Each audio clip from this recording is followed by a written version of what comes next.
Interesting. A lot of people think I have autism. I get that assumption a lot. But I know that I do not have autism for a fact because I have been tested twice. Yeah. The first test came back negative, and then everybody in my life was like, get tested again. There's no way.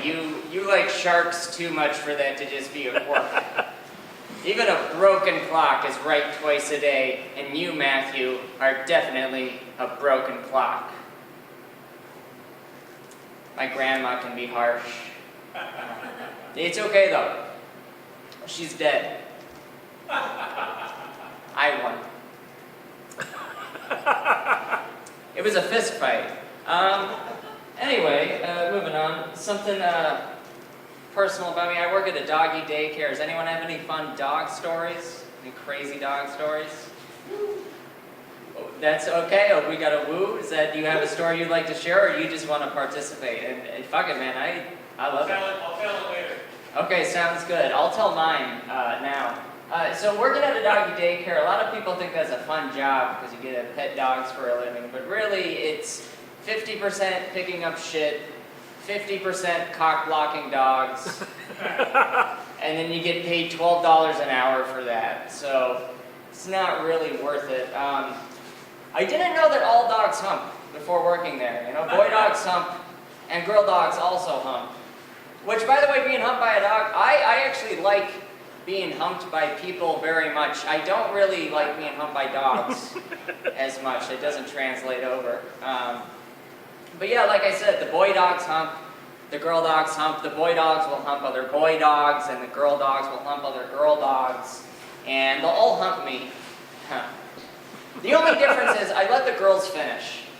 Because they don't get to usually, okay? I feel bad for them. I'm sorry I'm considerate, okay?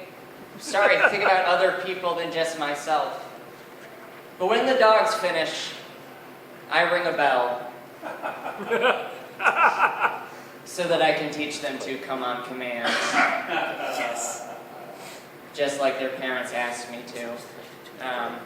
Listen, it's not bestiality if you're on bottom. If you take anything away from my set tonight, you are allowed to take all you want, you just can't give any.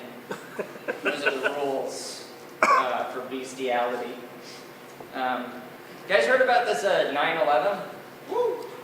2001, hear about this? 9/11 changed everything, guys. It really did. I was only 9 months old on September 11th, 2001, and even I noticed it changed everything. Like, first of all, pre-9/11, when an object left my sight, it completely disappeared from the universe. Post 9/11, objects gained permanence. Kind of interesting. Pre 9/11, my dad had a beard. Post 9/11, he was replaced with an exact replica of himself, but without a beard. It was terrifying. Pre 9/11, everybody was watching Teletubbies. Post 9/11, it's all Bob the Builder. You guys know Bob the Builder, right? Oh, yeah. Bob the Builder, can he fix it? Bob the Builder, only the Pentagon. Pre-9/11, jet fuel couldn't melt steel beams. Post-9/11, I'm not going to go there. I recently moved into a new apartment, and one of the things I'm doing is I bought a bunch of cat shit. I bought like cat food, a kitty litter, a bunch of like cat towers for it to play on. I did not buy a cat. I just want when people to come over for them to be constantly looking for him. You know, I'll be like, oh, he's just in the other room, don't worry about it. Eventually, one day, I'll hire a cat sitter. And when I get back, I'll be like, where the fuck did the cat go? What'd you do? You gave him his diabetes medication, right? That was pretty sad.